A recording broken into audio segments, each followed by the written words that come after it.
পররাষ্ট্র সচিব মোহাম্মদ জসিমউদ্দিনে হই ভারতের পররাষ্ট্র সচিবরী হওয়া ঈদে দুই দেশের বন্ধুত্বপূর্ণ সম্পর্কের সঙ্গে সীমান্ত হত্যা সংগতিপূর্ণ নয়। আজ সোমবার ভারতের পররাষ্ট্র সচিবালয় বৈঠকের পর এক সংবাদ ব্রিফিংতে হতা হই তিনি।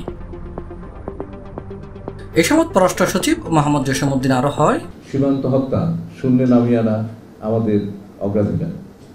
আমরা বিশ্বাস করি প্রতিটি জীবন মূল্যবান, one life is too many. এই লক্ষ্যে ভারত সরকারকে দৃশ্যমান কার্যকরী পদক্ষেপ গ্রহণ করতে আমরা অনুরোধ করেছি। তাছাড়া আন্তঃসীমান্ত অপরাধ, মাদক পাচার সহ অন্যান্য অপরাধমূলক কার্যক্রম নির্মূলে ভারতের সহযোগিতা সহ সীমান্ত সংশ্লিষ্ট বিভিন্ন দীর্ঘমেয়াদী সমস্যার সমাধানে ভারত সরকারকে অনুরোধ জানিয়েছে। C+ TV, Chittagong.